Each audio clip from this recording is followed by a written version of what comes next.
history of Rush is long and well documented. Here it is in 60 seconds. Rush was formed in the late 60s by high schoolers in Toronto, mostly the children of Jewish immigrants. Raised on the British invasion, they were teenagers in the 1968 prog and metal explosion, most notably Led Zeppelin and Yes. Through the early 70s, they absorbed Pink Floyd, King Crimson, Jethro Tull, Genesis, basically English hard blues rock sent to college. After touring relentlessly for a decade, by 1980 the band was deep in a tour groove by the time they started writing their 8th album in 7 years. By 1980, the class of 77, as I call them, was dominant. All those punk and new wave bands that debuted in 1977, including The Clash, Talking Heads, The Police, Elvis Costello, XTC, Tom Petty, The Pretenders, Television, Blondie, Motorhead, The Damned, Cheap Trick, and the solo debuts of Steve Winwood, Iggy Pop, and Peter Gabriel. Rush was inspired, and the challenge turned from going longer to going shorter. Especially in the early era, the 70s, Led Zeppelin was by far the biggest influence. John Bonham, Peart's favorite drummer, Jimmy Page, Lifeson's favorite guitarist, and John Paul Jones, a Geddy top 3 after Jack Bruce and Chris Squire. According to legend, when DJ Donna Helper dropped the needle on Working Man in 1974 on their first record, the phone lines lit up with people going, "Awesome, when's the new Zeppelin record dropping?" The model here, I think, is No Quarter from Houses of the Holy. The riff in No Quarter is 2 power chords a whole step apart, going back and forth for a bar, followed by a bar of a single-note pentatonic riff. Limelight's riff intro is basically No Quarter reversed. It's 2 chords a whole step apart. Instead of going low to high, it goes high to low. The ideas come from the blues. It's a call and response fundamentally. It's easy to imagine, say, AC/DC doing this riff with Malcolm doing the chords and Angus the notes, bouncing it back and forth. But Lifeson has to play the role of 2 guitar players on a regular basis. To understand how Limelight was written, it helps to understand that Rush didn't have a songwriter. All 3 contributed equally, even above their credited dual roles. According to Geddy's book, they formally decided to legally share songwriting credit around 1976, extending even to each other's parts. Alex wrote the drums for their demos, Geddy edited and rewrote lyrics, and Neil added melody and arrangement ideas. By all indications, Geddy was the ultimate arranger of all the musical ideas, even above the producer. There's a misconception that Peart's lyrics were handed down from on high and magically fit into the music. Rather, Peart proposed, Geddy disposed, acting like an editor for a novelist or a showrunner to a writer's room. He got pretty good at it, I think. He was not bad. Yeah. He did know a lot of words. A lot of words, of course, you eliminated from the songs at in times. The early process. Yes. Him and I developed a pretty good relationship with lyrics. Yeah, for sure. I had to express his thoughts, and I had to make them my own. And could sometimes be very, very deep, like very wordy. I mean, we had to talk about it. You would filter lyrics to a song instead of from a book or something. But as we grew, the 3 of us as writing partnerships, I thought he, right from the get-go, was pretty objective and ego-free when we had something to say about a lyric that he'd written. Yeah. And he became very open to any suggestions I would have to move, one part of the song here or whatnot to change the lyrics, and he would happy to go back and work it. Yeah. And that was really a beautiful thing. It's interesting to wonder how much of the song's lyrics were thrown away by Geddy, because they were certainly pared down. If you sort of look at the text as English sentences, there's lots of missing words. The song was written in summer of 1980 before their 1-month warm-up tour. The pre-tour arrangement had a much longer intro, a wildly different solo, and they were still working out all the variations on the riff. Rush wrote on the road, in vans and buses, sound checks, and dressing rooms.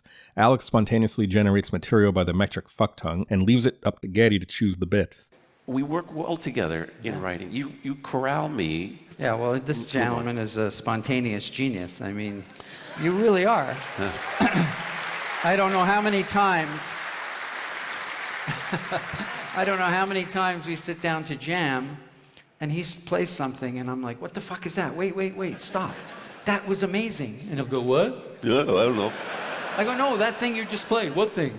I know. So many times like that. Yeah, that's who you are. You're just innately creative, and it comes out in wonderful bursts. And I've been fortunate enough to sit beside you with a tape recorder all these years and to grab those bursts. And then my job is to try to add my 2 cents and harness it, and then off we go. And Geddy also plays matchmaker to everyone's musical ideas and Neil's voluminous lyrics. Songs take the form of the process behind them. Songs written with the lyrics first have unique characteristics, as do songs where the music came first. Parts written by jamming in a group have different traits than those composed alone by a single writer.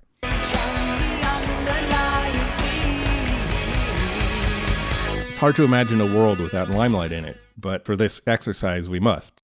You're Geddy Lee. You're sitting in a room one day in 1980, and in comes a sheet of paper from Neil. Maybe he shows you a page in a notebook, and you're looking at living on a lighted stage approaches the unreal.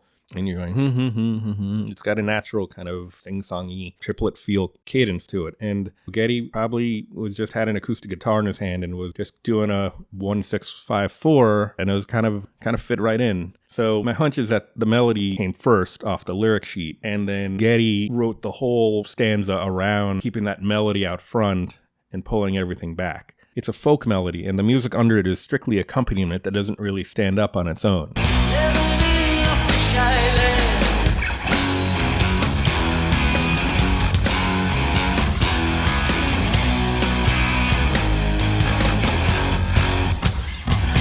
It's a real nothing burger because it's doing its job. It's supporting the vocal line without drawing focus. Not to mention this fascinating piece from the pre-show warm-up montage and Beyond the Lighted Stage. Living on a lighted stage approaches the unreal. For those who think and feel in touch with some reality beyond the gilded cage. Cast in this unlikely role, ill-equipped to act with insufficient tact. One must put in barriers to keep oneself intact.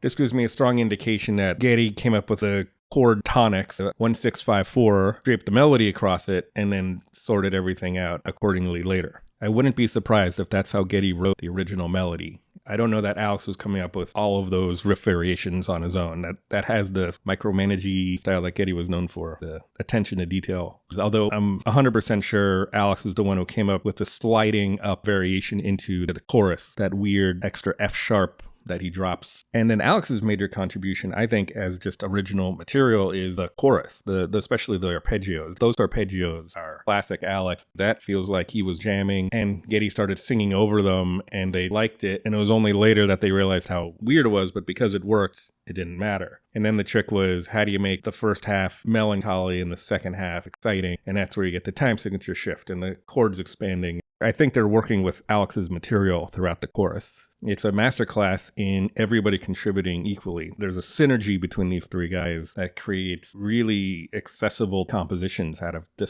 strangest raw material.